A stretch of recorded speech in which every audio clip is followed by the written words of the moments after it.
Hey everyone, Sloan here with I don't know. I feel like this episode is gonna really stand the test of time in an unusual way because our guest this time around is Maeve DuVally, who is one of the three other trans women in finance. And I say that sardonically. There are more than three of us. There are at least 3 dozen, maybe even 300 if you count hard enough. But in this conversation, we talk about what it was like for her coming out of Goldman Sachs, what she learned about diversity, equity, inclusion, and kind of how that experience has shaped her understanding of the financial services industry, right? Which is a profoundly conformist profession. And, in a way, coming out as trans and navigating that inside of a firm like Goldman, I can certainly relate to having done it at CFA Institute, which is not Goldman Sachs, but certainly pretty conformist in various ways, is a whole thing and it changes what you see. And I think, in this conversation, there's a lot of notes about what it's like to be trans in finance, what it really means, what actual trans people who have lived trans lives think about as being important. And, also, more importantly, in some ways, we actually asked Maeve about some things that she has expertise on, because one of the themes that we touch on is, after you come out, one of the weird things is that you wind up being notable primarily for your relationship to gender, not so much for the way that you do your job, right? That's certainly what happened to me. And so we asked her for tips about how to communicate around innovation in the industry. And she had some really interesting, advice for us that I will force you to dig through this podcast in order to find. As per usual, we also had, our usual mix of banter, gardening tips, commiseration, and bullshit. We would never leave that out. We've got some great questions from listeners. Please keep them coming. If you've got anything on your mind whatsoever, please send an email to freemoneypod@gmail.com and we'll answer it. Or Ashby will answer it. I'll make Ashby answer it. Really the fun part of my job. So anyway, enjoy this conversation with Maeve DuVally. And, if that prompts questions for you, I really, in particular, because this, concerns trans identity, I want to make sure that you know that there's an open door. And I also want to make sure that you know that one of the nicest things you can do for us is leave us a nice rating on your podcast platform of choice. So do that, or we're in a fight. And take it away, Sharkbait. Ahoy, Free Money Podcast listeners! I'm Sharkbait Buckley, the Disclosure Pirate, and I'm here to set you straight about what's going on with this here show. Sloan Ortel is a spreadsheet wench that works for Invest Vegan LLC, a Utah-registered investment advisor, and the Woodcash Public Benefit Corporation. Yar, Ashby Monk is a sea dog that works for Stanford University, and KDX when he's not minding the binnacle on the poop deck of this here man o' war. All opinions expressed by either Sloan or Ashby are entirely their own, and do they reflect the opinions of their crew and or any company. Clients of Invest Vegan may maintain positions in securities and strategies discussed in this podcast. Advisory services are only offered to clients or prospective clients where Invest Vegan and its representatives are properly licensed or exempted and a client agreement has been executed. Yar! Thanks for listening. Here comes the money. Here we go. Money talk. Here comes the money. Money, money, money. Dollar. Welcome to the Free Money Podcast. It is, we were starting to do it live. We used to have this great thing about how it was the Brooklyn Bay Area conversation about. Oh yeah, we had that. We had that. That was our lead. We need like a new consensus arrangement between the Bay Area and the, Salt Lake City, Utah region. So I thought about Provo, Palo Alto. The Provo, Palo Alto conversation about institutional investment. Is that our new lead? Yeah. I think that might be it. That's it. Yeah. All right. The Provo, Palo Alto consensus about institutional investing that you desperately crave. You are in need of this consensus. Not many people know of this consensus, but It's new and it's awesome. It increasingly shapes market pricing in incalculable ways. And if you listen on, be able to make better investment decisions, guaranteed ish. Not really Guarantee. guarantish. What I could guarantee is this is the number one podcast connecting Provo and Palo Alto. This is number one. Like, the beauty of our little niche pod efforts is we get to be the giant fish in the little bag. Yeah, the vast, like, kind of. Yeah, I mean, we would both be shocked at how much connection Provo actually does have with Palo Alto. Oh, really? That's true. So many people probably fly their jets and ski. Yeah. Right? Oh, well, and like so many Mormons probably go to Stanford. I mean, like I feel like, so my stereotype of Mormons is that they're all overeducated. They are. I had a Mormon, fabulous PhD student, and who is actually a professor today, who was Mormon, and he had 10 children. Sorry. That's the secret. That's the secret. That's the secret. I was always just blown away at how this human being could do a PhD and have that many children. It was one of the most impressive things I ever saw. My grandmother finished her PhD while pregnant, and had, like, I think 2 kids at home. Like, my grandfather was teaching at the time. I don't know what's going on. Maybe it's the not drinking. Maybe it's the not doing drugs. Yeah, they gotta have a little bit of fun elsewhere. It's a fair point. It's like, yeah, why not do a PhD with Ashby? That sounds like a blast. And it was. I bet. Hey, so just off the top here, we're doing this on a Monday. Doesn't feel the same. And I had this flash that I wanted to share you about, because it could be that we get a little product line here for free money. This could be a new product line. And I'm just going to pitch it to you, because you and I are about to go into business together producing. This time it's not beverages. You know how we have flags for all kinds of things in the world today? Yes. We have country, we have state, we have city. The Olympics has a flag. We obviously have the many, many, many pride flags for all the different orientations. We have a prisoner of war flag, right? Yep. There's so many flags. We don't have day of the week flags. And I think day of the week flags are a real thing that people could get behind. Friday flag? People would fly the shit out of the Friday flag. That's such a good point. You would put the Monday flag, it would always be half masks. That would be the place where that would go. But isn't it strange we don't have day of the week flags? Or am I just crazy? It's interesting. I feel that it hasn't been productized yet. Like, how has Monday not become a brand? We don't even have a logo for Monday, And like, you could be like, well, we have the name Monday, but it's different across the world. We need a logo that cuts across language for what Friday is. I mean, yeah, and like, without a consensus about what Friday is, how is anybody even building a DCF model, right? Like, nobody. Right? So anyway, I want to put that out there for free money, and if some listener wants to come up with an idea for a Friday flag, I think we could get behind it. Yeah, I mean, I think that we need to get better at crowdsourcing bullshit. I mean, innovative ideas from people. I was thinking, like, I said to somebody a little while ago that there's no woke Investopedia. For like, because if you think, like, we are starved of terms. We're starved of descriptive tendencies or whatever. And I was like, maybe we'll make that the free money website. Maybe we'll let people create little wiki pages on there.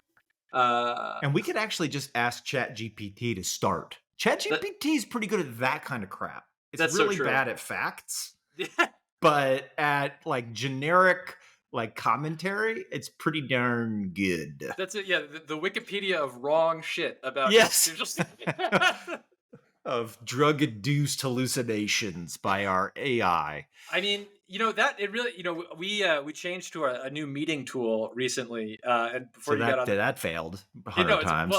So it's great in terms of like it does keep transcripts and makes like meetings searchable, which is awesome if you're collaborating with people. But like it's supposed to highlight to-do items, right? And Yeah. in our morning meeting this morning, I was like, Gabe said, "Oh, you'll send me a thing," and then the AI is like, "Sloan, you got to send Gabe the thing." And, No way. and Gabe's like, "I have no idea what the AI is talking about." Wow. So the hallucinatory tendencies seem to be all over the place. Yeah, I don't think anybody's talking about the fact that our artificial intelligence toolkits are on drugs. Like, that's how you hallucinate. You take LSD or mushrooms. Yeah. You Well, know, who's, people should be more worried about this. wait a second. You know who's really on drugs? Like so Who? many of the Silicon Valley people who are just like jerking off to the prospects of what can happen with AI. Like It is a bit of a hype right now. It feels like if you don't have, it's like 3 years ago you had to have your story about crypto, Yep. and now you got to have your story about AI. Well, one of the interesting, the Turing test has been passed, right, by AI. Right. And so there's this op-ed. I don't remember the name of the chud in question who wrote this op-ed. But the idea was that the new Turing test is when you give AI $100,000 and it turns it into $1 million in the stock market. Wow. Which says I think so much about where these people are coming from. Totally. These are the people that are into this space. That's just all about investment in randomness. Yeah, and also like don't fundamentally understand how investing works. And no, the fact that you could think you could just ask an AI to turn 100K into $1 million. Yeah, although, I mean, I guess we'll see. Yeah, if it works, fine. More power to them. I guess put me out of business. That's totally fine. I can pick up work as a gardener, I guess, or a podcaster. Yep. Here we go. A merchant of flags. Yeah, day of the week flags. Don't make fun of me. I think this one's got legs, you guys. This one is legit. This is like okay. I got news though, and I know we got a guest here in 5 minutes, so I want to jump into the news. Yeah. Give me the news, man. What happened recently? News. Pakistan. Yup. Has a new sovereign wealth fund. The government, well, I think it's actually not fully approved, but there is a plan to establish a new sovereign wealth fund made up of a whole set of state-owned enterprises and different things.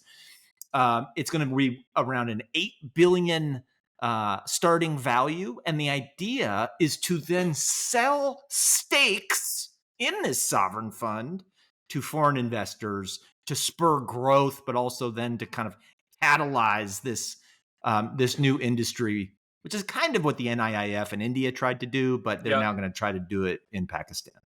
I wonder if that's like a sneaky play to move off of the MSCI Frontier markets rating, because like the Frontier markets rating is totally about market capitalization of your listed companies, and like there's just a hard bar based on how much you have listed, and so listing a whole bunch of state-owned enterprises and generating liquidity for them would seem to have the mechanical effect of moving someone up the league tables. Yeah, it might. Well, these if you're not tracking all these new development funds, they're just going gangbusters right now. They're all over the place, and they are seeking to do this type of work. Like, let's reconcile the state-owned enterprises, and let's attract foreign capital. And it's a brand new development tool, brand new last decade. But it seems like it's everywhere all of a sudden. I mean, yeah, in your world. In my world, yes. If you have Google alerts for sovereign development fund, you'll be blown away. Everyone's talking about sovereign development funds. Speaking of sovereign development funds, the Saudi PIF is another Saudi development fund, public investment fund, and it reported its 2022 performance numbers. It is now worth about $650 billion, but aside from all of that, I thought it was fascinating to see that 83% of the assets in the Saudi PIF are managed internally. That is really, really interesting. Isn't it? Yeah, that's really, a lot. Really that's like Canadian pension style. Yeah, I mean, I was at a conference once, and it's Chatham House rules, so I won't reveal who said this, but it definitely wasn't inspired by talking about the Saudi Development Fund. Right. Yeah, like, I mean, don't, so anyone assumes that, but like, they were asking about ESG strategy, and the person said, well, our ESG strategy is we invested in the SoftBank Vision Fund. Sorry, that was that was a natural reaction. Yeah, exactly. Like, yeah, to Oh whoever my. said that about whatever fund. But like, I mean, 83% internally. That seems like it's probably pretty high relative to pools of that size. Oh, I mean that is a very aggressive, and it speaks to like the need for these funds to invest in industries and geographies for which there are no off-the-shelf products. So Yep. it's not crazy that a development fund would have that as an objective.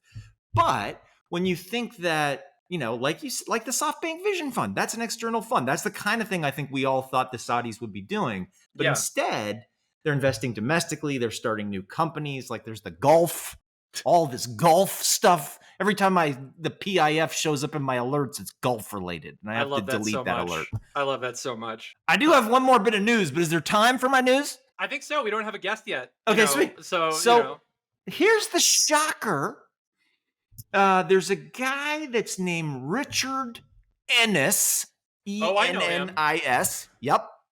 Richard Ennis is publishing a paper in the Journal of Investing that shows that investments in alternatives by public pension funds is driving poor performance, to the point where he quantified that the average public pension fund has delivered negative alpha of 1.2% annually since 2008 as a result of investments in two things: hedge funds and real estate. Private equity is okay, but hedge funds and real estate are dragging these pension funds down. I thought that was pretty wild. We wouldn't have necessarily said that in 2008. Yeah, I mean, I think I first heard about him from our friend Preston, who's a foe of hedge funds. Right. True. Yeah. And yeah, like I mean, is anyone surprised? Are we surprised that that hedge funds are full of garbage? Well, especially that period, because we had so much, the public markets did so well. And especially the aggregate, right? The whole point of a hedge fund is that everybody who's investing in a hedge fund, just like all drivers think they're above average. Yeah. And high fees, and so you can see that 1.2% is probably like, they probably like just barely beat the markets, but because of the high fee load, they underperform, know? Yeah, I mean, cutting your fees is a great way to outperform. It's my favorite way. Yeah. But we guess who we have in the we have room. A guest. It's a guest. Yeah, it's Maeve DuVally, one of the 3 other trans women in finance. Amazing. If you can believe it. I'm so excited. Maeve, hi. Hello. Thanks so much for hopping on the Free Money Podcast. I have my air conditioner on, but I'll shut it off as soon as we start. We're starting. We do it live. We just bring you in, and then it's go time. Okay. I'll shut it off now. Our wonderfully professional podcasting approach. I think we continue to set the standard for professionalism in communications, Maeve, as I'm sure you can attest. Okay. Nice to see you. Nice to see you. Maeve, it's weird, in the weird transgender coincidences realm. I wound up yesterday doing an oral history interview about coming out to like this Mormon group that was interested in how my membership in that kind of ethnic community has affected the whole thing. And I feel like somebody, hopefully a trans person, hopefully somebody who's like on the fence and worried about this, is going to find this conversation and maybe feel a little bit more able to go out and live their life. I mean, how's that for a that's hope? one reason I do these things. Yeah, I mean, like, so yeah, I think like, as I think about, so you obviously you were at Goldman Sachs, you were very senior there, you were involved in basically everything that the firm did for a period of time. If you were cisgender, I think you probably would be talking about how the stock has performed since you left, and being like, well, they can't exist without me. Yeah, I'd probably be talking about how well or how imperfectly they handled certain media issues and reputational issues. Yeah. Not that you would have those opinions, but I think like maybe a good place to start is, like when I came out, one of the weirdest and strangest and most like, in a way, costly in a practical sense things was that all of a sudden that my gender, from being like my one good secret was the one thing people knew about me. And it sort of outweighed everything else I've ever done. Has that been like what happened to you? Has that been your experience? Yeah, I think before I came out, nobody knew anything about me personally. I never really talked about myself personally. And one of the biggest changes in my life is once I came out, I began to get happy. Before I came out, I wasn't very happy. So people were surprised that how unhappy I was before because I tried not to show that. So yeah, people became very interested in me, my what was driving me, what was it like before, how is it different now, and those all were not directly parts of my job. And previous to that, my interactions with people at work had mostly been about my job. And your job, just to kind of level set for people, like what were you doing, and why wouldn't you be necessarily putting yourself into the story at your old gig? Yeah, I was in corporate communications, specifically in media relations. So my job was to half my job was what you'd expect. I interacted with reporters who wanted to write stories about Goldman Sachs, and half my job was acquiring information from people at Goldman Sachs that I could either use to give to reporters or just be aware that this is a potential problem. And if a reporter comes sniffing, you need to be careful. So that essentially was my job. And in communications, we have a saying that it's a problem if a communications person becomes part of the story. And Hmm. I did my best for most of my life not to be part of the story. And quite honestly, if you were to Google my dead name, you really wouldn't see very much interesting about me. And I think the content since I've come out, if you Google Maeve DuVally right now, it's actually quite interesting. Yeah, and dead name, just for those cishet folks following along at home, is the way that we refer to the names that we used to be referred to, right? So which are functionally dead, at least in my concept of it.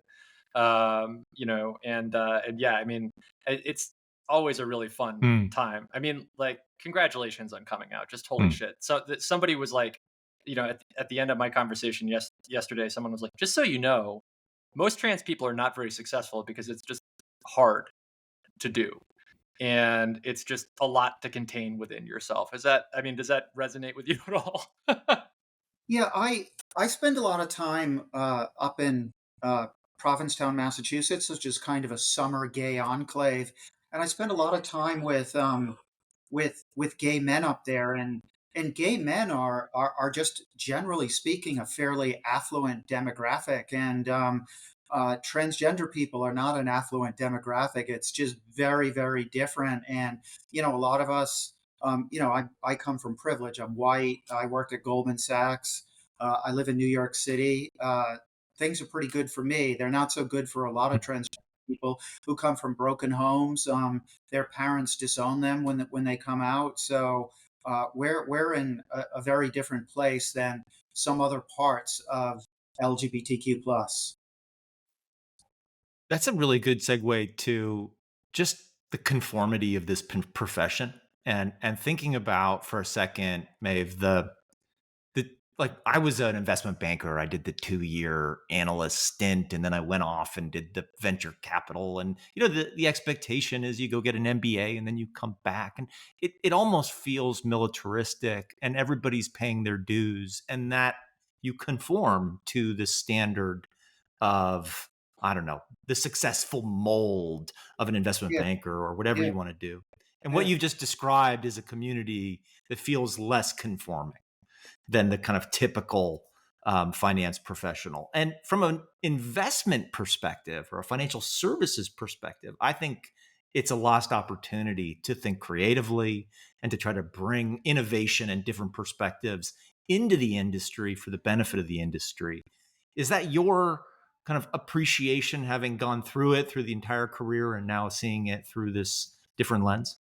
Yeah, I spent a lot of time with the diversity and inclusion people at Goldman Sachs before I left Goldman. I still do some consulting in that area for Goldman, and you just hear a lot of people talk about the importance of having diverse viewpoints around the table, and I really do think our industry believes that having diverse viewpoints around the table yields better results because the more different Yeah. views you have, it feeds into kind of the ultimate overall decision that you make, and it's a better decision if there's more inputs into it. So I do believe that a lot of institutions in the financial services industry believe that, but getting all those diverse people in and getting them to stay, that's a different challenge.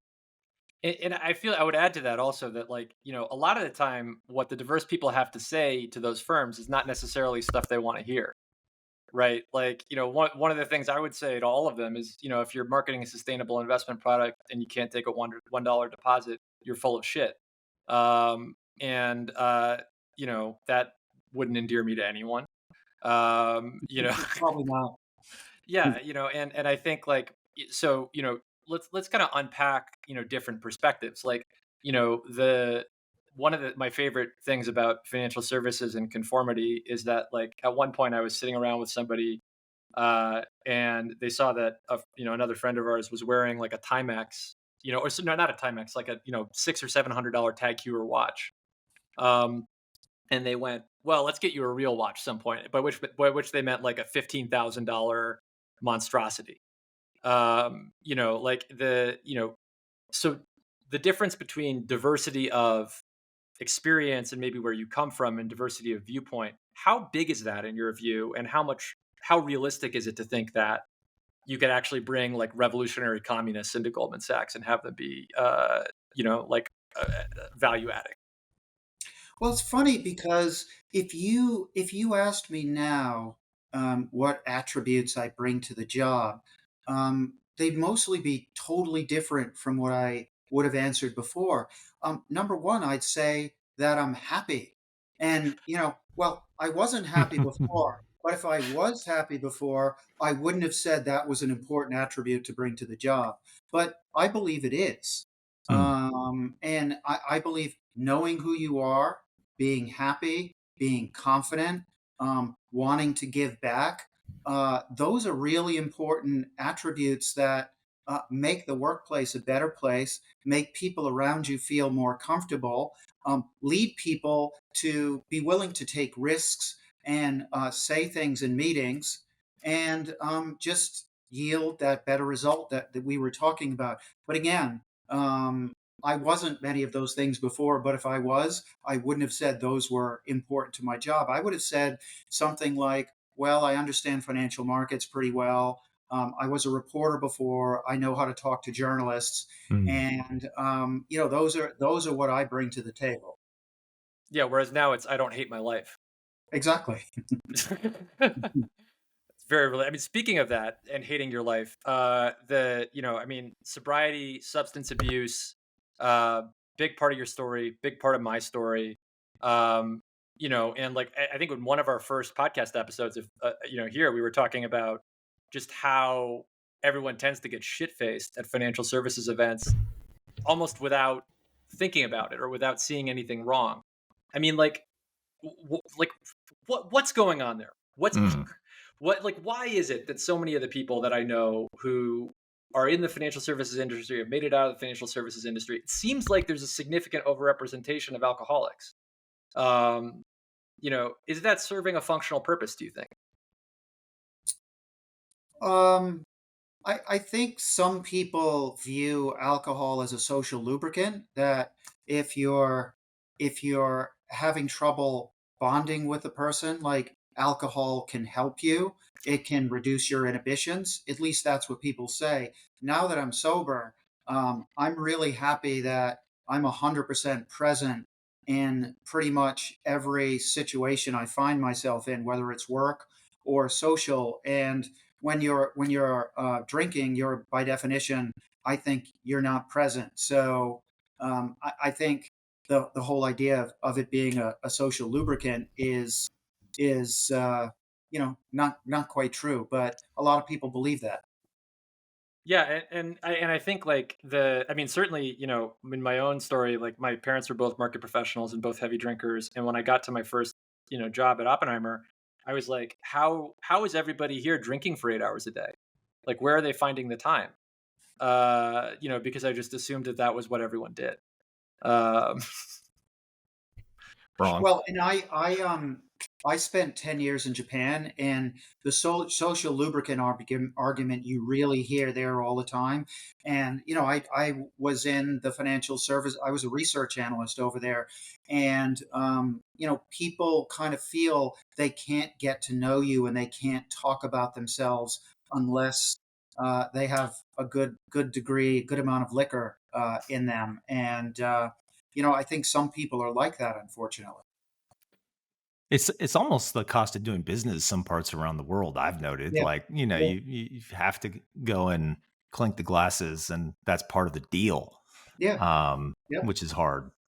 Mhm. I'm interested in some of the work you did in communications at Goldman, and sounds like elsewhere, because one of the things we need to do as an industry, so the industry that I feel like we're really kind of representing here on this podcast, it's kind of like creative thinkers for the finance industry, but it's also meant to be helping the world's biggest investors, so like these big public pension plans, think more creatively about what they do for their benefit, but also for the world's benefit. And it's hard to be creative. It's hard inside of a civil society organization that's regulated out the wazoo to do creative things. But we need that innovation in our industry. And so, as a professional communicator, do you have tips for these investors, or ways of thinking about explaining those innovations that can kind of help them take more bold bets? That's a really good question. I think part of it is something I talked about a little bit earlier, bringing your more of your personality into work, and in not being that cookie cutter type of mold that you were talking about earlier. Yep. Bringing those emotions and in what makes you what you are into the workplace, and not having it just be a bunch of uh, kind of you know boring processes that everybody has to follow. Right. So if people did that a little bit more, I think it would feed innovation in the workplace. Almost sounds like personifying like an innovative project, like to bring somebody's personality, but also bring life into these projects that, it's like a new data software system. But if you could jazz it up with an excited person, Well, and the other thing I found is most big companies have employee resource groups, affinity networks, whatever you want to call them, and it's a place where people can meet outside of the people who have something in common, whether they're LGBTQ plus, women, black, um, neurodivergent. People with something in common can meet at work, but it's outside of the traditional workplace. And I came out of Goldman Sachs in 2019, and probably for the first year and a half or so, I was totally focused on myself and my transition and getting in touch with what was happening. But after that, I started looking out, and I realized I was part of this bigger LGBTQ plus community. So I got very involved with Goldman's LGBTQ plus affinity network, and it's really kind of a petri dish of experimentation. And we did all kinds of things, and we had all different types of pillars, and we had a client engagement pillar where we some people in our group would reach out to similar LGBTQ plus groups at big clients of Goldman Sachs, and we would go out to lunch and we would interact, and there would already be that bond between us, right? That LGBTQ plus bond, and these were very effective, and they actually do lead to more business. So I'm very very fond, and I think very highly of these affinity networks for Yeah. kind of being grassroots and ideas bubble up from people all throughout the organization, not just senior people, Yeah. and they can be sources of innovation within companies. The reason I love that so much is it almost confirms other things I've said. But let me tell you, I just have confirmation Well, bias all day long. that's why I'm Yeah. here. Yeah, Yeah, exactly. exactly. The Uh, confirmation bias podcast. Woo! that type of collaboration we talk about all the time, that if you can build like communities behind an idea, then you're not by definition, like you're not going to get fired as an individual for taking the crazy bet, because there's like 4 or 5 people from different teams who've said this is a good idea. In Yeah. our world, we'll find 4 or 5 people from different public pension plans, and we'll get them working together on a crazy idea. And then if it blows up, you're like, well, these other pension funds did it. Anyway. Yeah, that's sort of soft infrastructure, I think, between people of all sorts of different, stripes. Like, one of the dings like about those DEI groups from the right is always like, what about religion? Usually religious groups have that sort of soft infrastructure already built. Like outside of a bar, which is usually not a very professional setting. There are very few watering holes or holes or third spaces where you can form those kinds of connections. And I Yeah. feel like almost any time you It's can get people, fascinating, actually, when you yeah, say it like that. right. And Like if you're not like a parent, like I think about where like my connections come from nowadays. Frankly, like sometimes it's my kids' parents. yeah. Sorry, my kids' friends' parents. I'm my kids' parents, but you know what I mean. Breaking news. Yeah, like Yeah. the. But like Maeve, I think I really want to talk about your book, and I have a couple. But like one of the things that like we should start off here is like there's a pattern in trans stories where like it's I'm just going to characterize myself, and you can say if this applies to you. But I kind of came out, people noticed, there was some press attention, then I kind of like got happier, got more productive, in my view, got much more functional and effective. But then the setting that I was in, the corporate setting, which had like taken up a lot of identity points, right? Like being an employee of the CFA Institute was a load bearing part of my identity. And I'm not sure if that's why I left, but I've noticed that a lot of trans women tend to leave uh, after they come out. Do you have a theory about that? Yes, I do. For me, I don't think I was an unkind person, but I don't think I was a particularly kind person. And what I mean by that is I don't think I really looked out for other people. And from that standpoint, I think I was actually quite selfish. And that's a very common characteristic of an alcoholic. It's by definition, a selfish act. And so once I got sober and once I realized I was trans, I just knew that I just needed to give back to our community. And for a while, I was able to do that at Goldman Sachs through my work with the Affinity Network. And I work with a lot of other alcoholics and drug addicts in recovery as well. And and because there was publicity surrounding my coming out at Goldman Sachs, I actually had a lot of people reach out to me and just wanting to share their experience, and I shared my experience, and that just convinced me that my experience could be useful to other people. So you put that all together, and I really see my um, life responsibility is kind of giving back to other people, especially because I'm a little bit older, and I just sucked energy from the world for so long, and I just need to give back right now. And I quite frankly didn't have enough time to do everything I wanted to do while I was working at Goldman Sachs. So I'm kind of off on my own, and I'm not making as much money as I'd like, and I'm still trying to figure that out. But I'm not too worried. Yeah, yeah. I mean, like, I wonder, like, thinking about, kind of, so as I, was thinking about this, I was like, well, somebody, I mean, first of all, right after I came out, people sort of expected me to characterize the trans experience, which was, I think, is a really funny thing because by definition, I had no trans experience. Uh, and like, I still feel like totally, at best, a teen mom in this whole, sort of thing. But, as we think about, kind of what's in your book, and it's called Maeve Rising. What's the subtitle? Coming Out in Corporate America? Coming out trans in corporate America. Yep, Coming Out Trans in Corporate America, which more people should do. Um, you they know, will. They yeah, will. but will they stay there after they come out? Uh, Some will. yeah, So like, I think what I've seen in the last 5 years.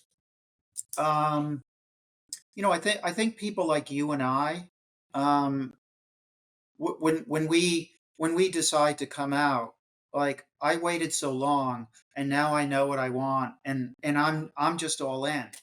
But I found in talking to uh, people who were young in their careers, or people in college or graduate school who may have been already out but were worried about interviewing out in corporate America. I found just in the last 5 years, more and more of those younger people are coming out, and I find that very encouraging. yeah, And I find that big companies are, it's one thing. I had already been at Goldman for 15 years. I knew all the senior people at the company, and I said, I'm coming out. In a way, Goldman Sachs didn't really have a choice, right? But, in terms of hiring an out transgender person straight from college, Goldman has a choice, and Goldman is hiring those people right now. So I find that encouraging. I do too. I think too, like, the younger generation just has so much to teach all of us. Like, I mean, even like, I was talking to someone and they were like, the whole idea of coming out is so cis. Like, you thought I was straight? That seems like your problem.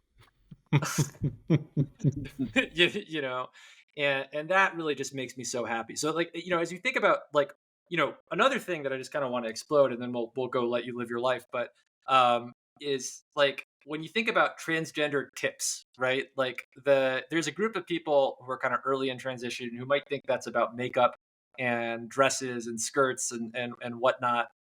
And like, if you had wisdom to offer somebody who's in that journey, and like, I'm sure it's happened to you where somebody asked to meet you for coffee and they're like, unclear what it's about. I sort of start saying yes to that because I sort of assume that it might be about, gender, and they need a person to talk to. Um, what would your advice be for that person who, is, in this kind of confused and not sure what to do type state? I think people should experiment, and they should find their happy place. So, vis-a-vis that point you just made about people thinking it's kind of all about makeup and what you wear and everything, you and I both know that's part of it, but that's not the main part of it. And I can tell you, and this is an example I give all the time, because I think it just really shows what it's all about. Is, for me, I identify as a woman. So for me, the most joyful occasions are when I am fully accepted by I'm in a group of women, and I'm fully accepted, as one of them. And it doesn't get any better than that for me. And I think that's a good example to help people understand what's important for us.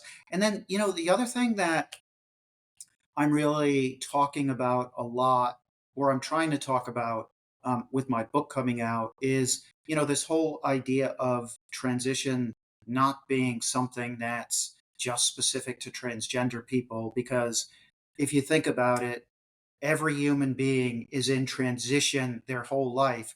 If you are a sentient human being trying to be your best self, you are in self realization, in self actualization, and you should be changing all your life and trying to become this idealized version of yourself, which you'll never get to, but that's okay. Striving is the most important thing. So that's the human condition. It's transition is not something that's Hmm. specific to us. we get a lot of attention because our physical appearance changes, in some cases, very quickly and dramatically. Yeah, there's a pageantry to it. Yeah. I love that. It's I hope a couple of pension funds are hearing this and thinking I'm going to transition too. Right. Like, transition CalPERS.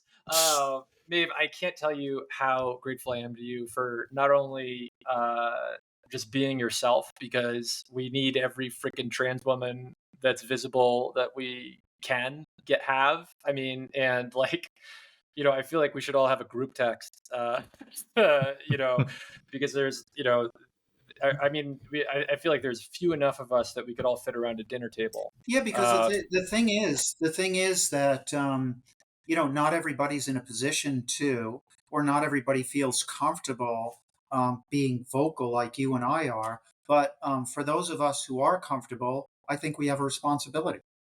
I couldn't agree more. Absolutely. Well, I'm looking forward to seeing your book hit the top of the bestseller list. I hope so. Yeah, exactly. I mean, yeah.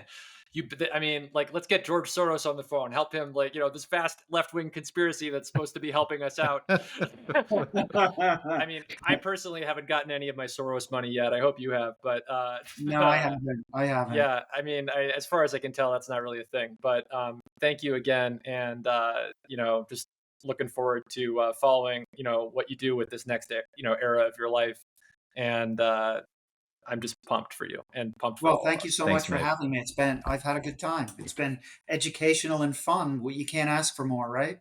That's exactly right. Yeah, that's the promo. We're putting that on a T-shirt. Okay. Educational and fun. You Mm. can't ask for more. Thanks, Maeve. Thanks so much, Maeve. Long distance Okay, high thank five you. and a hug.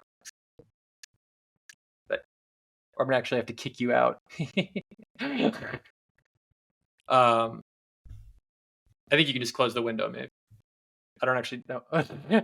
Our technology is so good. It's so Yeah. good. You can just click. Yeah. There we go. Man. Hopefully that works. Probably won't. Maeve's just like trapped in cyberspace. Like, Yeah. but man, that was heavy. I feel like that was a bucket list conversation for me in a way. I was sitting here thinking, what was I thinking? One, I can't believe that's the first. I feel that's our first trans woman we've had on aside from you. Liz. Oh, Liz. Yeah. That's right. So but with two, we're so overrepresented in the We area. are. I know. as like hosts that try to think about representation, and we've had folks who are or non-binary or they That's them, right. and I remember that. And so but yeah, like I think one of the things that I would have assumed about like the people who we can get to come on is that there would be a lot more trans and queer folks. Yeah. And there just aren't that many of us. Yeah. And the ones who exist are not really usually in positions where they can speak candidly, like Maeve was. Here's my question for you, coming out of that one. Yeah. I found that final 2 minutes like to be pretty like as a straight dude with a wife and kids, right? So the way that Maeve was just talking about this is a transition to self-improvement. Mhm. We're all on this transition. Ashby, you're going to the gym and doing the Stairmaster and you need a haircut. I'm also trying to improve. Like, to me, that's like a very approachable way of thinking about this world of transitioning. Like, Yep. it almost is like self-improvement, innovation, transitioning. Is this the way that you think of? Is this like a mainstream way of talking about it? Because I don't feel like I've heard that. That's a great. I mean, so first off, I would say, my version of your ideal self, Ashby, is you never cut your hair again. Yeah, I know. I feel like that's self-actualization for you. Yeah. But yeah, I mean, for me, like, as a practical matter, like, I think that the way that the trans people are represented in media and culture is like 98% porn. And like when, we receive praise, it's often appearance linked. And it's often, kind of about like, oh, well, I couldn't even tell you were trans, or something fucked up like that. Yeah. And for me, like, the things that are significant milestones in my life, like, yeah, I mean, like, one of my big milestones was having my facial feminization surgery and being like, holy shit, that's I mean, that was like some of the first time that I like looked in the mirror and didn't hate what I saw, Mm. and that's kind of like, it's like scratching an itch that you've never known you had. Mhm. So there are some specialty concerns related to transition and transness where, like, I think that most, like, Ashby, you probably correct me if I'm wrong, Yeah. have not been like, am I really a man? I have not had that one. Yeah, like, I feel like that's one of the big things that, like, is inaccessible or hard for people to access about Yeah, for sure transness, is that's hard like, for me. Yeah, yeah, because like it's like, I'm yeah, like, what would that even look like to yeah. wonder what your gender is, Yep. and like, I think for a lot of trans people, like, I could have told you at 6 that that Yeah. something was up, and you'll often have situations where, like, a 4-year-old will say, hey, like, please use she her pronouns for me, and the Hmm. parents will be like, what the fuck, I where is know. that coming from? Yeah. And so in some senses there are some, like, okay, this is a specific medical thing and whatever, but as a practical matter, like, what am I doing day to day to make progress in my transition? Hmm. It's stuff like, taking a walk in the morning. Mhm. It's not sex stuff, it's Mhm. not Yeah. it's not kink, it's not anything, and, like, sure, I do that stuff, but, like, it's not what matters about, you know what I'll look back on a couple months from now and say, oh, okay, I've been making some progress. It's I've been taking a walk every day and being pretty good at standing at my desk. You That know was your hard things content. You wrote it without even knowing. That is Oh, some that's hard stuff. they call me the queen of the segue. Uh, Reverse segue. yeah, exactly. You already did the segment. Now Yeah, we I got to mean, yeah. So I guess, I mean, that's look, yet another masterful segue. What's your hard thing, Doctor Bump? Oh shit! I didn't. I first of all, before we move on to my hard thing, I'm grateful to have been on, because I obviously knew you under the dead name, and Yeah. then I've been with you on this journey, and for me, it's like, just frankly, like a window into something that I don't think in my day to day I would experience, Yeah, yeah. I would and say, so yeah. it's like what I like in hearing Maeve talk about, like, the different viewpoints around the table. Like there's I'm going to do some Donald Rumsfeld at you. There's the known knowns, there's the known unknowns, and the Oh, unknown hell yeah! unknowns, right?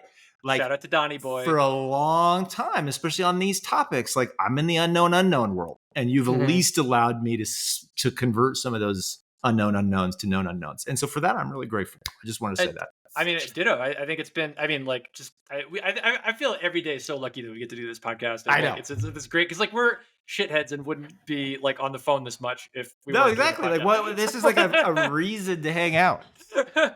So here's my hard thing. And this is gonna be a little bit off topic.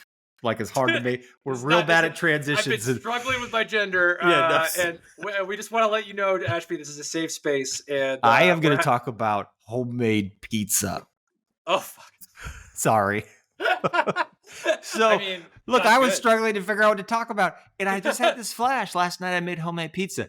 I've made 50 homemade pizzas ish, and it's time for me to share the tips for some homemade pizza with the listeners, because it's a hard thing, and there's nothing like homemade pizza. Yep. It's absolutely astounding, and it takes from beginning to end 30 minutes to do. Yep. And you have pizza that's delicious that you made, and people are like, what, you made this?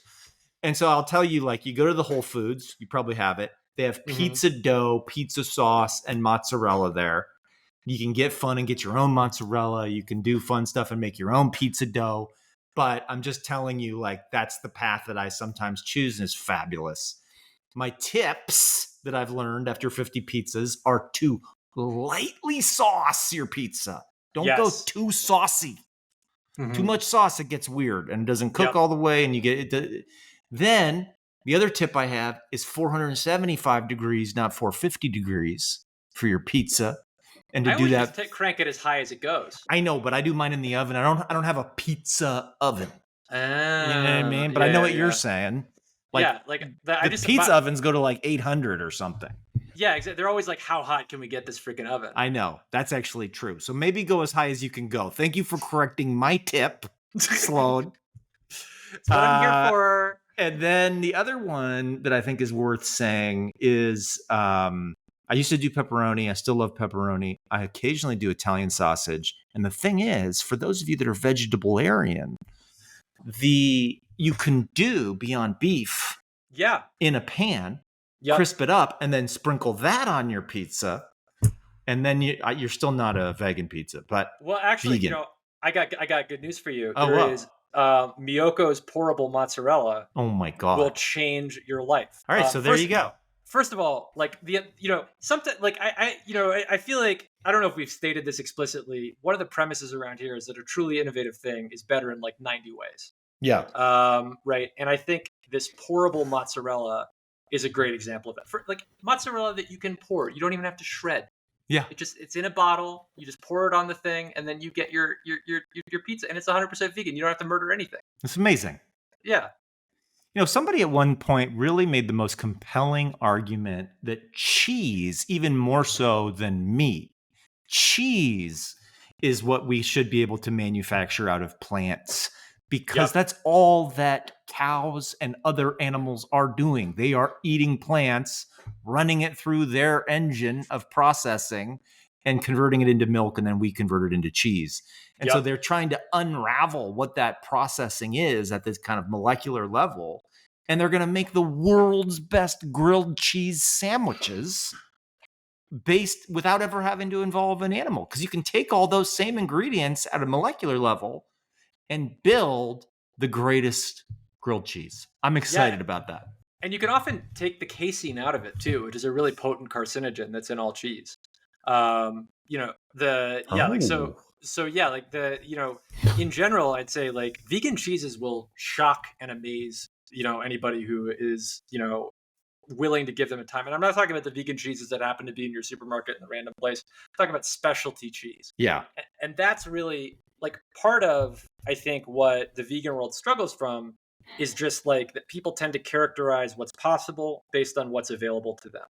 Yeah. Right. And so like when they think about vegan cheese, they think about like whatever the Daya thing is that they happen to have in their, bodega. Yeah. And I eat a lot of that.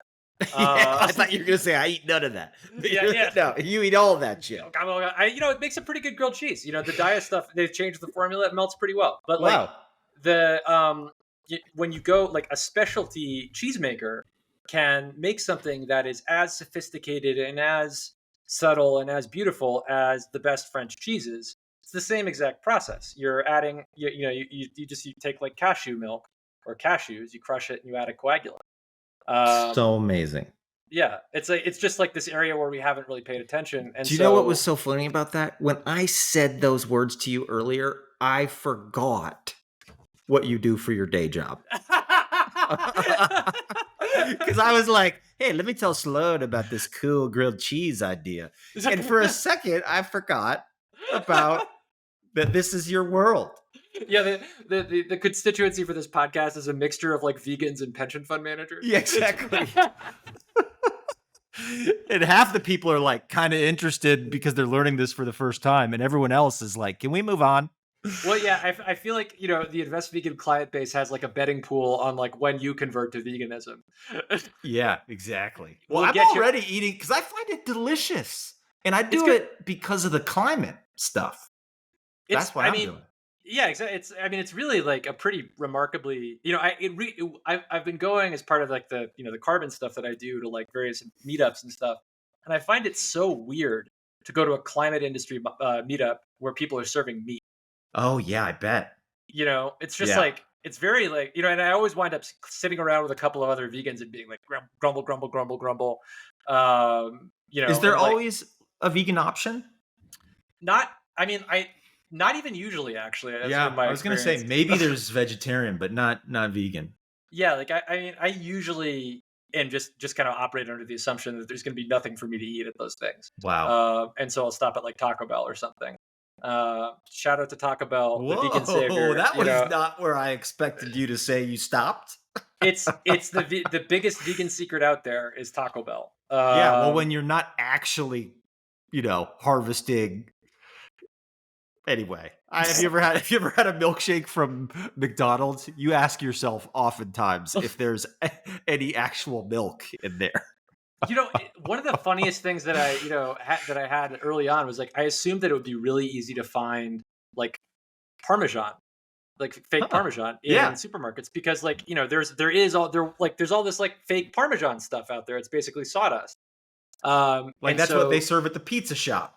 Exactly. Yeah. It's like that in your red pepper flake, like the crappiest Parmesan you've ever seen. Exactly. And I was sort of like, surely there must be this incredible ecosystem of fake Parmesan. And no, it's all like, part of what's so funny and weird about, and the reason like vegans often wind up relating to vegetarians and being like, sort of take a drag of the cigarette. You're like, you have no idea what you don't know. Exactly. Is because like there is, the second you go that extra step, you realize that like, oh, whey is in everything because it's a subsidized ingredient. Yeah. Oh, like this gelatin, like so many different things that are, they're not, gelatin isn't in gummy worms because it tastes good. It's in gummy worms because it's cheaper than other ingredients because of massive federal subsidies for animal agriculture. And to give children nightmares that they're eating animal hooves. That's a good point. That's a really, really good point. Yeah. Like if you actually knew what this was made of. Yeah, exactly. Like, oh, you think you want to eat those gummy worms? Well, don't you like horses, sweetheart? Oh, that's a great transition. Oop, wait, I did it wrong. No, that worked. I heard it. Yeah, but the audience won't hear it. Now they'll hear it. Yeah. That's the Dear Ashby Beautiful. one. And I don't think the audience has been able to hear that for a while because I feel like I've heard a few of our last episodes. I think, so we tried to do another, like in the, when Serge got abducted by our technology, Yep. And I feel like, it's, people who are like, if we eventually start live streaming this, people will start seeing like, someone who may be Serge walking around in the back. I saw Serge in this. I saw him. I was going to say something and then we were chitting, but I saw him step into the room back there. Yeah. He's mysterious. I know. He contains multitudes. Where is Serge? Effanon got him. Yeah. Free Serge Bushman. So here's an actual very serious question. Sure. Real questions coming up. The U.S. debt rating just got downgraded, right? Yep. Which is something that like I used to use on the debate team in college as like a potential catastrophic consequence for all sorts of things, right? Yep. Do you think that this matters in any practical sense? I mean, I wish it would matter more. I don't think it actually, in theory, it could matter. In my dreams, it matters. It doesn't matter because the rest of the world is just as bad. The reason I say my dreams, I am a little scared when I see our national, debt up to 32 trillion. Like, I'm a little scared. It's a big number. Somebody's going to have to pay this off. Yeah. Like, yeah. somebody. And how hard do we have to work to establish that there's a governance problem there? Yeah. It's crazy. Can we take it as a given? 32 trillion of debt. And every once in a while, we have to get into a big fight to raise the debt ceiling.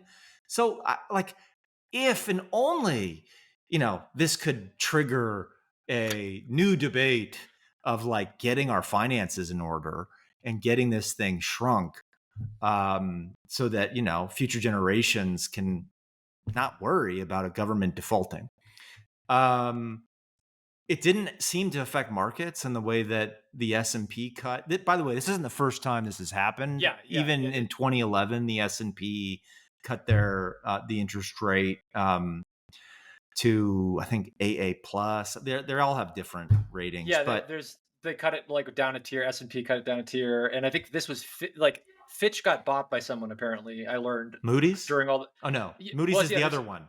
Yeah, so Hearst owns Fitch. Yeah, this was Fitch was the last one to cut us. Yeah. And so that was, the big, so there's now no AAA credit ratings anymore. You can, I mean, whenever I see a downgrade or an upgrade, I'm like, what took you guys so long? I know. Yeah, it's kind of crazy. Look, when S&P did it, the markets tanked. They dropped 6.5% the next day. It took 6 months to rebound. I think markets were up today. We're doing fine. Like the markets have not reacted to this one. And so, I think in answer to the question, probably not a material effect that you notice. Sadly. Yeah, if it's something you're going to worry about anyway, you're going to be worried about it. Yeah. But like, yeah, like I mean, as a practical matter, good luck finding a better investment grade issuer. Yeah. Like I mean, because one dynamic that I'll just kind of underline, and then we can ask the next question, is that like in debt markets, people, it's a product. The US dollar denominated debt is a product where all of these sovereign development funds are looking for somewhere to park their funds, their Yeah. money. They have a volatile currency, Yeah. and the way to negate that volatility is to own dollars. Exactly. You know, it's a way to smooth out your holdings and make long-term commitments that you can be sure is a store of value. Yep. So, Yep. So yeah, here's another question. I'm really interested in your answer to this. Yeah. Is there any software that you consider your secret weapon? I have one. I wish it was a little bit better, but it's close to being awesome. Okay. It is called Dex, called I think it's getdex.com. Mm-hmm. It is a personal CRM Oh, to manage my network. And the reason why it's way better than a LinkedIn where that's like professional network. Yeah. This is like, and it's not like Salesforce, which is like, how do you sell shit? Yeah, close deals on your friends. I'm not trying to close deals on my network, right? What I'm trying to do with my network is do things like spot when their LinkedIn title changes. Not just their job, when what they write in the box changes. So GetDex stores it. When those change, I see it. And I can go and like look at it. It does things like, which is like intelligent analytics on my network, like future founders is one of the searches I have. If somebody changes something about their titling to include stealth or any like, stupid code word, it alerts me that they're doing something new. And those are just the use cases off of LinkedIn. There's a bunch of use cases off of my email, off of different APIs that it's pulling out of, and it will auto remind me to email people. It's just like a smart way to manage my network. Yep. Yeah, that sounds like, because like you have a pretty insane network. As I sort of wind up being like, yeah, HP probably knows somebody there, and pretty much every time that's been true, except for I think one time where I was like, do you know anybody in Pakistan or something like that? Yep, that's a hard one No, but I do. For like 15 years, I've been doing these conferences and traveling the world, and unfortunately, like you lose touch with these people unless you are proactive. And so I'll do things like, if I write a paper on a certain topic, I'll go in here and I'll see the people that would be interested in that paper, and I'll forward it to them. And if they don't reply, fine, right? I don't care. But the point is, sometimes they do reply and they're like, here's where you're dumb. And then I'll change the paper so I'm less dumb, But if you were trying to do that through LinkedIn, the search capabilities just suck. Yeah. It's all very like, it's all geared towards LinkedIn's goals, and I think like that's kind of one of the big problems with these, data networking platforms is like they're all, oriented towards someone's goals that are not you. Yeah. And like as we've been trying to like, make it have adventures in the carbon market with Woodcash, like I've been often in the situation where I'm like, this knowledge is not Googleable that I need. Yeah. But I'm pretty sure it exists in my network somewhere. Totally. And then you're like, are they even called tweets anymore on x.com? I haven't been on that website in a while. But yeah, but you do see a lot of people putting tweets out or or threads, I don't know what, asking like, how do I do X? And the reality is like, there just aren't great tools for managing this amazingly valuable resource that is your network. Do you know what a Rolodex is, or do I need to explain that? I have actually seen and interacted with a Rolodex. Okay. But I am pretty sure that I'm the last of my kind. Yeah, like everybody younger than you listening to this is having to Google what a actual Rolodex is. Yeah. It was like a thing that spun as a flip, and you would have these cards of your literal network with their addresses. It was not digital. And so the Get Dex is kind of a riff on the modern Rolodex. Interesting. I thought this was going to be like some presentation tool just from the name of it, like Get Dex. Oh, But yeah, that makes so much sense. Okay, next question. And this, yeah. I meant to actually, this is a question I ask every client coming in to invest vegan. And I Oh. meant to actually look at the composition. You didn't ask me this because I am a client. I just have you know. But you filled out your onboarding form. Oh, you did? That's true. I mean, if I didn't ask you this, it's a problem. Yeah. No, oh, I remember. I remember filling this in. This was a really good question you asked me when I did the filling in. Yeah. So, like, how do you define success in investing? Ask the question. Did you ask it yet? Oh yeah. Shit. So yeah, I mean, I meant to actually see, like, so the way that I set it up is like, I give people the option to say outperforming the market, trusting that my companies are aligned with my ethics, and just earning a competitive return. Right. But I think that you're going to have a more verbose answer. I do have a more. So the question that I wanted to ask was personally and then professionally. Personally, how do I define success in investing? And then professionally, if I was advising professional investors like you, how you would deliver, a successful investment strategy. And I think the professional one is much easier. Yeah. It's like deliver or exceed what's written in your investment policy document. It's going to talk about, that document will talk about risk, return, cost, markets, things you can invest in, things you can't do. It's pretty simple to me.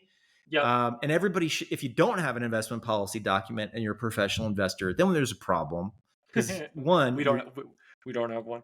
Oh shit. But then you should write one.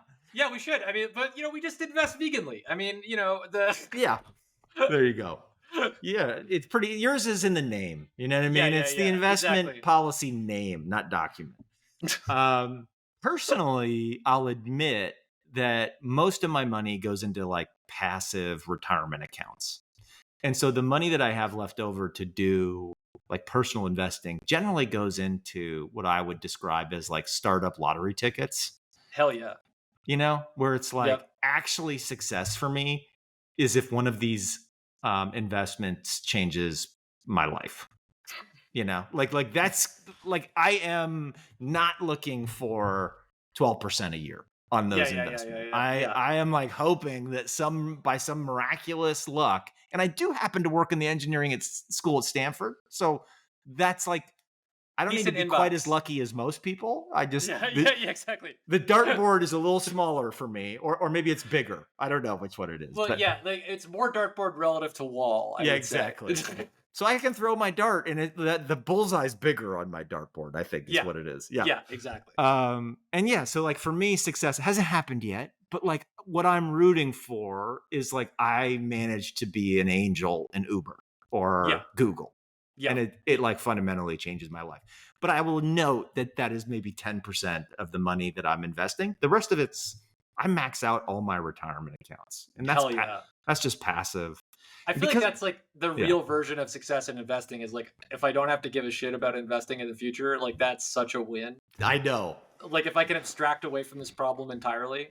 Yeah, like you actually hit the lottery. These people who invest in these companies, like they hit the lottery. Like, let's be honest. Yes. Like there's academics at Stanford that invested in Google that, they're worth $400 million. Like they just got lucky.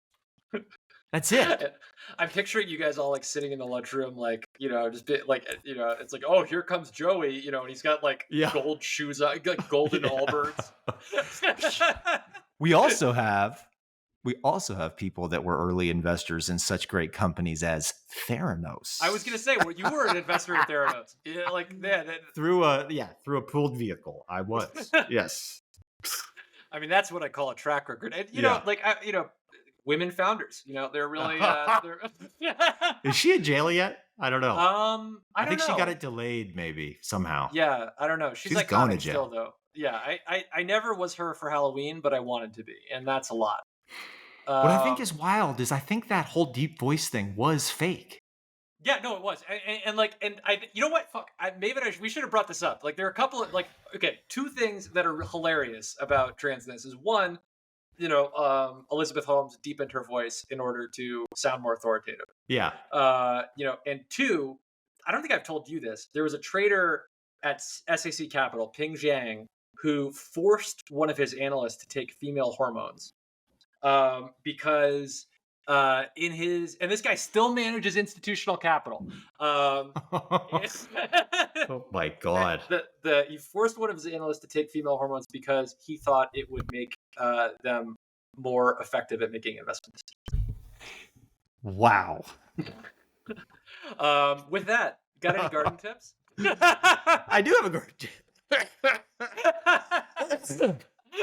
That one choked me up a little bit. So you know that I have friends that used to be deadheads. No way. You? I did. Yeah, like, wait a And second. I, Ashby Monk, have seen Jerry Garcia play live. Okay? Okay. That's pretty legit. Okay. Okay. Now, granted, I saw the Jerry Garcia band rather than the Dead in the 90s. That was his electric guitar outfit, but it was still pretty rad to see Jerry Garcia.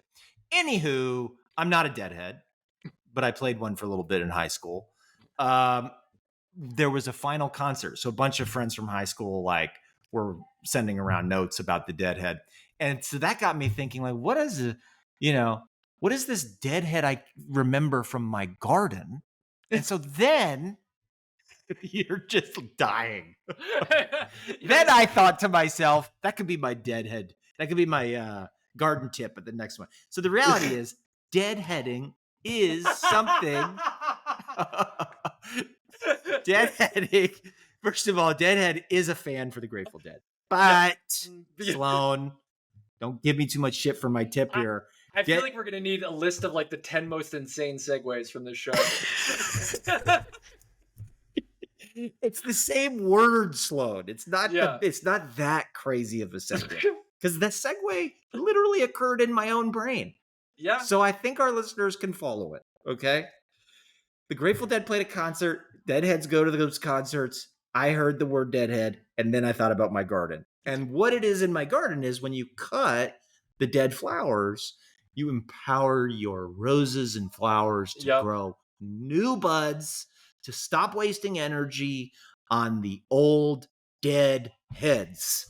Okay? And to even bring it all the way home, this is a great moment to be deadheading. August, you've had a lot of your blooms. A lot of them are sitting there dead. Go to your garden right now. Clip it out. Google deadhead. You guys will see it is critical. Yeah, I made a huge deadheading mistake actually with the rose bushes here. I deadheaded too early. Oh, and and I ruined it. I ruined it. There will be no roses forevermore. Oh no! I didn't know you could actually ruin it forevermore. No, it's not ruined forevermore. It's just ruined for a season. But yeah, okay. I think it says something about a stage of life, perhaps, that you went to a Dead show and you're like, this is so what does this say about my garden? Yeah, I didn't even go. My friends went. Oh yeah, Deadhead. Oh yeah, you're going to a Dead show. My garden. Interesting. Yeah, exactly. This has many ramifications for my custody of these plants. I'm nowhere near cool enough to go to a Dead show at this point. Yeah. Maybe my hair is cool enough. I feel like it's for me. It's more like that sounds like a whole thing. Probably it does sound like a whole thing, doesn't it? Probably be up kind of late. Yeah. Oh my god, I go to concerts. I just want to go home to bed and put on a show. There was this great thing. It's still a thing, I think, but it's kind of lame now. In New York City, called Daybreaker, where they would have raves before the day started. That's fun. I think we need more of that energy. Early morning raves. Because you know what? People get up and go to the damn gym. Yeah. And they do the bikes with, all the music playing. Yeah, exactly. Have let's make an actual fun exercise thing. I think my garden tip, this season is, have fun with it, right? Which I think is probably expectable, but there is right now I'm trying to grow my grandfather, who lived in this house before a while before me, has always been trying to get stuff to grow up one of the sycamores in the front yard.